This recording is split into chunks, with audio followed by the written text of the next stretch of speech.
Super Mario 3D World kind of fell on the radar many years ago, as it was first released in 2013 for the Nintendo Wii U. However, after nearly 8 years, it's finally come to the Switch, and man, am I so freaking excited for this game. This is such a criminally underrated Mario title, which is why today I'm going to share y'all important stuff that you need to know about the base game and Bowser's Fury, as I'm pretty sure this will be many of your guys' first time experiencing this. I also hope to help those who are unsure whether or not to buy this game, and for those who simply don't know too much about it and just want kind of a TLDR or something. Anyway, sit back and listen up, Jigsaw fam. Here are 10 things you need to know about Super Mario 3D World plus Bowser's Fury.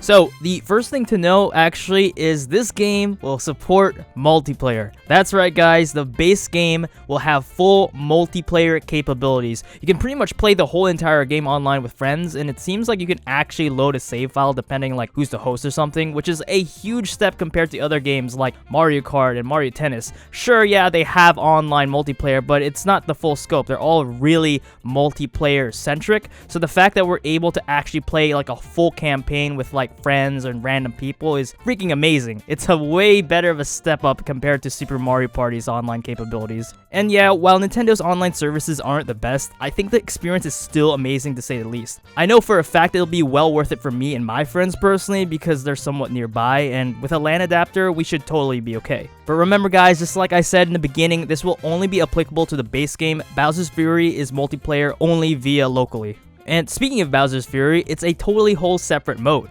Looks to be like open world, which is super exciting as we don't really see these in Mario games. And it looks like you're actually able to control the camera a lot more freely with like a right stick or something. I also find it funny how this keeps up with the cat theme. Like, bro, look at this piranha plant. He's like saying, "Say sack right now, bruh."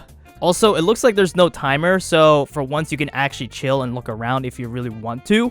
And it's actually really cool that you can play this game right away. Like, it's literally there in the title screen. Just select that if you want to play that instead. And that's probably something what I'm going to do first since I did play the original back in 2013. However, don't expect this to be like a crazy long experience. Nintendo confirmed that Bowser's Fury is a short experience in the base game. So yeah, this is mostly more of like a side mode for you to do. But hey, once you do actually play Bowser's Fury, another thing that's freaking awesome is the fact that Bowser Jr. is available as a second player, not only as an AI, but as a fully controllable character. Based on the trailer that we saw recently, he seems to be very useful in the playing field, defeating enemies and finding some cool secrets. I don't think we've seen him in a very long time in a 3D Mario game in general, because I don't even think, yeah, he wasn't even in Odyssey in 2017, so literally, this is really nice for Bowser Jr. fans. Also, I do find it amusing that we technically have to help him for the second time in like a span of a year, because if you played Origami King, well, you know what happens in a certain world. So yeah, another thing that we can agree on is that it is confirmed that the game will actually have some gameplay tweaks, such as the cat dive lasting longer, the jump dive return similarly found in Super Mario Odyssey, and some small nuances such as like character speed stats being slightly higher. And I also read somewhere that the movement might also be improved since we are not limited to just like the 8-way directional movement found in the Wii U version, because, you know, back in the day they had to do that to accommodate for the Wiimote controls. But yeah, overall, just expect to have a smoother and faster experience. As shown here in Nintendo Life's clip, they did a comparison from the Wii U to the Switch version. Honestly, it looks a lot cleaner. Besides gameplay tweaks, however, Nintendo did provide a new feature called Snapshot Mode, which is not really important, but it's a really cool feature which is similarly found in Super Mario Odyssey. Basically freeze time, adjust your image, and change some filters if you want. However, what's even better now is that the collectible stamps you collect as you play can now be usable in Snapshot Mode and can be applied to things like walls and floors and your shots. So yeah, go crazy and be creative with this one, guys. Alright, so for this next one, some of you probably already know of this, but for those who did miss out on last generation, you can play as other characters besides Mario if you want by yourself. It's literally a nice thing for a single player experience, so even if you just want to play Rosalina, you can play Rosalina. And just like in Super Mario Bros. 2, each of them have their slight differences, nuances, and trademarks. So Mario is Mario, he's balanced, Peach can float, Toad can run faster but jump slower. Luigi can jump a lot higher, but he has a little bit of attraction. So this is a really nice feature and it gives the game a lot more variety.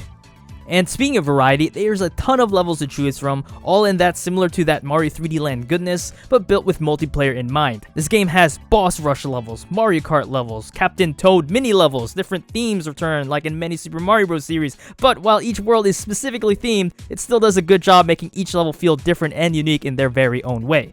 And one of the perks of 3D World, in my opinion, is this diversity. You won't get bored of the levels one bit, in my opinion. And just to add the hint of icing to this diversity, power-ups are like no other. There's the Double Cherry, Cat Bell Suit, Super Leaf, Mega Mushroom, Boomerang Suit returns. You can go inside a freaking Koopa shell if you want to spin around. My personal favorite is the Double Cherry, as it's a very unique experience where you gotta control multiple versions of yourself seen in the trailer and use them to activate certain puzzles and stuff. So yeah, again, not only are the levels really intriguing or characters that you can find enjoyable to play, but you also have these awesome power-ups to choose from. Well, not really choose from, but you know what I mean. When you find them, it's an awesome freaking time. And guess what? The new website for Super Mario 3D World plus Bowser's Fury confirms how Amiibo will work in the game. So, in the realms of Bowser's Fury, the Bowser Amiibo will cause a new Fury Bowser to appear, and a Bowser Jr. Amiibo will unleash literally quote-unquote a powerful shockwave to knock out nearby enemies and blocks. In addition, all new Amiibo featuring Cat Mario and Cat Peach will be releasing alongside with the game, and of course they will also have special features too when you use them. So it is revealed that Cat Mario will allow the player to turn him into an invisible white Cat Mario, and the use of Cat Peach will cause the power-up items to appear randomly. So yeah, pre-order these if you want, or just use the existing Bowser ones, if you have them at least.